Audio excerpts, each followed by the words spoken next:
उसके यहाँ से चाकू घोंपा गया मुंह से और यहाँ को चाकू निकाला गया। ठीक, पहला चाकू यहाँ से घोंपा, यहाँ को निकाला गया। दूसरा चाकू उसके यहाँ मारा गया, सीने पे यहाँ भी मारा गया। गर्दन पूरी अलग कर दी गई थी, पीछे से गर्दन इतनी जुड़ी हुई थी, इतनी गर्दन उसकी जुड़ी हुई थी, पीछे से सब कुछ काट देगा, पूरी गर्दन अलग थी। ठीक, उसके यहाँ पर इस जगह चाकू घोंपे गए थे, बचाने की उसने कोशिश की थी, उसके चाकू उंगलियां यहाँ से कटी हुई थी। नमस्कार दोस्तों, मेरा नाम है चिराग गुठी, मेरे साथ है सुनील मौर्य। आज हम एक इम्पॉर्टेंट जो केस है उसको डिस्कस करने के लिए आए हैं। दरअसल बदला हुआ नाम है साबिया, राजधानी की घटना है और काफ़ी चर्चा में रही ये घटना। दिल्ली के कालिंदी कुंज इलाके में एक शख्स आता है थाने के अंदर और वो कहता है कि उसने अपनी बीवी की हत्या कर दी है, और हत्या इसलिए कर दी क्योंकि उसको चरित्र पर शक था और घिनौनी तरीके से इस वारदात को अंजाम दिया। शरीर पर कई निशान भी है और इस सिलसिले में पुलिस ने मामला दर्ज कर लिया, आरोपी को तो गिरफ्तार कर लिया। पूरा मामला फरीदाबाद पुलिस देख रही है क्योंकि इस शख्स ने जो घटनाक्रम को अंजाम दिया वो फरीदाबाद में दिया। सुनील भाई, ये मामला काफ़ी चौंकाता है और आपने तो वेबसाइट के लिए इस खबर को लिखा भी है। क्या इसमें गहराई क्या है और क्या फैक्ट्स निकल कर आए सामने? दरअसल इस कहानी की शुरुआत होती है 27 अगस्त की सुबह के आसपास में। एक लड़का है जिसका नाम निजामुद्दीन बताता है, वो कालिंदी कुंज जो दिल्ली का थाना है वहाँ पहुँचता है और वहाँ जाके कहता है पुलिस के सामने सरेंडर करते हुए कि मैंने अपनी बीवी को मार डाला।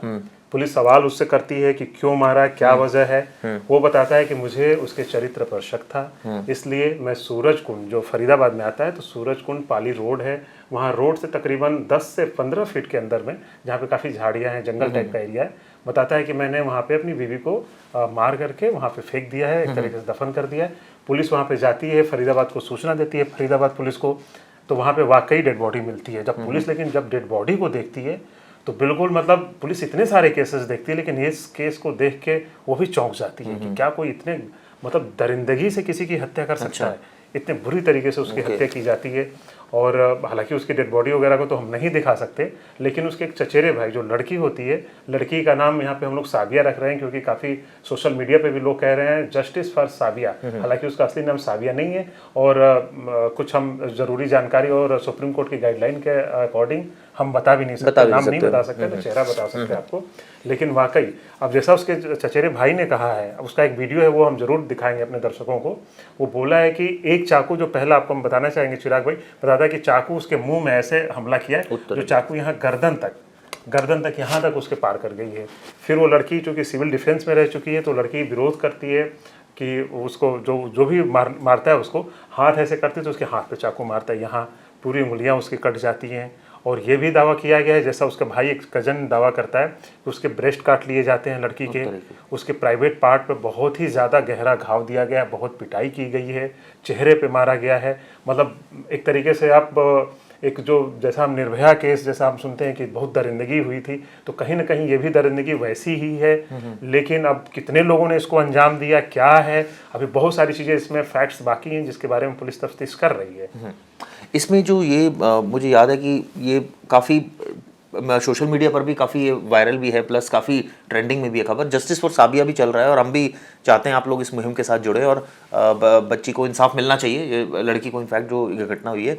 और जिस तरह से सुनील भाई इतनी बेरहमी से ये सब कुछ किया गया है, ऐसे में सिर्फ यही वजह है कि सिर्फ इसी ने मारा है क्योंकि थाने में ये पहुंचा, या ये जो बात आ रही है सामने कि कुछ और लोग इसमें शामिल हो सकते हैं, वो क्या कहानी निकल कर सामने आ रही है? दरअसल इसमें बहुत सारे पेच हैं, ऐसा नहीं है कि एक आदमी आता है सरेंडर करता है और एक घटना हो जाती है। इसमें कुछ पेच हैं, जैसा कि ये 27 अगस्त की सुबह जैसा मैंने बताया, लेकिन ये लड़की 26 अगस्त की शाम को लापता होती है। मतलब जो उसके साथ में एक कलीग है, जो ऑफिस में काम करने वाली एक लड़की है, उसने साबिया की माँ को एक फ़ोन किया था शाम में 26 अगस्त को। वो फ़ोन की कॉल रिकॉर्डिंग भी है, वो भी काफ़ी वायरल हो रही है। वो लड़की फ़ोन पे बताती है कि साबिया को कुछ लोग पूछताछ के लिए कहीं ले गए हैं। कहाँ से? उसके ऑफिस से, लाजपत नगर जहाँ जिलाधिकारी कार्यालय में वो काम करती थी, वहाँ पे वो बताती है कि कुछ चालान के पैसे हैं, चालान के पैसे। और ये दर्शकों आपको बता दें कि ये सिविल डिफेंस में थी लड़की, सिविल डिफेंस में काम करती थी और ये लाजपत नगर में जो एसडीएम ऑफिस है उससे अटैच थी। जी जी जी, बिल्कुल एसडीएम ऑफिस से अटैच थी। तो जो लड़की बताती है, जो कॉल रिकॉर्डिंग वाली बात है, कि कुछ लोग आते हैं पूछताछ के लिए ले जाते हैं, लेकिन पता नहीं क्यों मुझे ऐसा शक लग रहा है कि कुछ गड़बड़ी हो सकती है, कुछ अनहोनी हो सकती है। तो जो उस लड़की ने जो उस माँ को बताती, माँ बार बार पूछती है कहाँ ले गए हैं, हमें बताओ, हम वहाँ पे चले जाएंगे। लेकिन लड़की कहती है इतनी मुझे जानकारी नहीं है क्योंकि मैं ऑफिस के अंदर थी, मुझे इतना केवल पता है कि उसे कहीं ले जाया गया है और कोई एक सर हैं उनको ये जानकारी पता है, लेकिन मैं उन सर के बारे में जानकारी नहीं दे सकती। और सबसे जो खास बात है चिराग इसमें कि जब लड़की कॉल करती है तो सबसे पहला सवाल उसकी माँ से करती है कि आपका फ़ोन कहीं रिकॉर्डिंग पे तो नहीं है। मतलब ऐसा क्यों? आप खुद सोचिए, आप पुराने क्राइम रिपोर्टर हैं, ये क्या बात मतलब हुई? कहीं ना कहीं ये शक पैदा करता है कि कुछ तो गड़बड़ थी। और ये जब गड़बड़ ये थी, जैसा कि ऑफिस की बात है, तो फिर जो लड़का जो खुद को उसका पति बताता है, हालांकि आपको बता दें कि लड़की के जो मम्मी पापा हैं उन्होंने सिरे से नकार दिया कि उसकी अभी शादी नहीं हुई थी। अच्छा। और शादी अगर हुई भी, अगर उसने करी भी थी तो किसी को कोई जानकारी नहीं है। ओके। और जो उनके साथ जो काम करने वाले और भी लोग हैं वो भी ऐसी बात को इनकार कर रहे हैं कि उसने शादी की थी। तो पहला पेश तो यही है कि वाकई उसने जब शादी नहीं की थी तो उसने कहा मेरी शादीशुदा है। तो अगर शादीशुदा है तो उसको साथ में रखता, वो तो अपने पेरेंट्स के साथ रहती थी लड़की।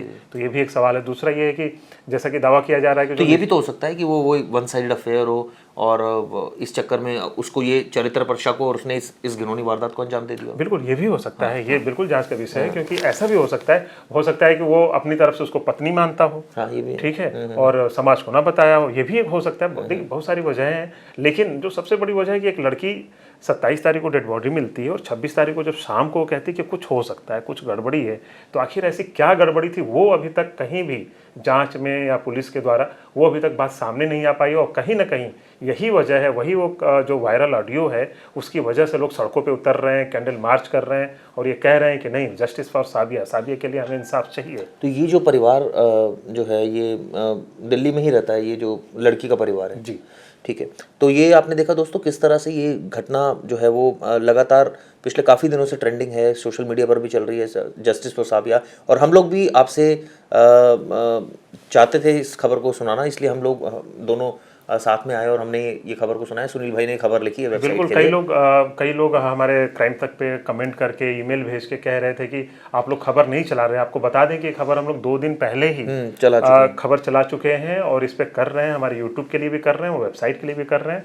और इसमें जो भी अपडेट होगा, अभी हम लोग फरीदाबाद पुलिस से भी बात करेंगे, अभी चिराग जी ने भी दिल्ली पुलिस से भी बात की, वो अपडेट आपको इन्होंने शुरू में बताया। हम चाहेंगे कि एक बार और वो अपडेट बता दें और फरीदाबाद की भी हमारी बात हुई है दिल्ली पुलिस में। डीसीपी जो आरपी मीणा है, साउथ ईस्ट डिस्ट्रिक्ट के जो डीसीपी हैं, उनसे हमारी बात हुई है। दरअसल ये पूरा जो थाना आता है कालिंदी कुंज, ये साउथ ईस्ट डिस्ट्रिक्ट के अंडर ही आता है। वहाँ उन्होंने बताया था कि आरोपी पहुंचा था और उसने ये कबूल किया था कि उसने जो है इस तरह से हत्याकांड को अंजाम दिया, क्योंकि ये पूरी घटना सूरजकुंड से जुड़ी थी कि उसने डेड बॉडी को सूरजकुंड में जो है वो फेंका था। तो इसलिए अब फरीदाबाद पुलिस इस पूरे मामले को लुक आफ्टर कर रही है। दिल्ली पुलिस का सिर्फ इतना रोल था कि उन्होंने इस आरोपी को ऑफिशियली जो है वो पकड़कर फरीदाबाद पुलिस को सौंप दिया, जिसको बाद में फरीदाबाद पुलिस ने फॉर्मली अरेस्ट किया और उसके बाद इन्वेस्टिगेशन की जा रही है। लेकिन ये इतनी घिनौनी वारदात और इतने ज़्यादा जख्म, क्या ये सिर्फ वन साइडेड या ये सिर्फ चरित्र वाली शक था, ये वजह है, या इसके पीछे कोई और वजह है? इसकी जो तफ्तीश अब लगातार फरीदाबाद पुलिस कर रही है। और अब दोस्तों इसमें हम लगातार एक मुहिम के तहत इस खबर को चलाएंगे। आगे भी आपको इस खबर के बारे में अपडेट देते रहेंगे। जस्टिस फॉर साबिया में किस तरह से लोग जो प्रोटेस्ट कर रहे हैं ये आपको बताते रहेंगे। सिग्नेचर कैंपेन भी इसमें चला है, कई वेबसाइट्स जो है वो इसमें सिग्नेचर कैंपेन भी चला रही है। तो हम सुन भाई रैप अप के साथ आप तो इसमें जो फाइनल कॉमेंट्स दीजिए, किस तरह से अब आगे इस केस को क्राइम तक फॉलो करेगा।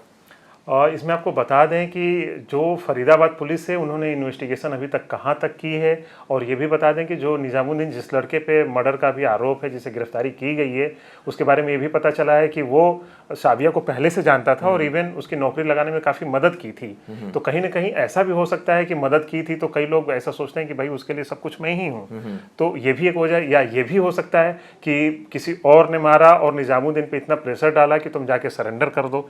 ये भी एक जांच का विषय है, इसके बारे में भी हम जानकारी जुटाएंगे और आपको जरूर अपडेट देंगे। फिलहाल धन्यवाद दोस्तों, नमस्कार।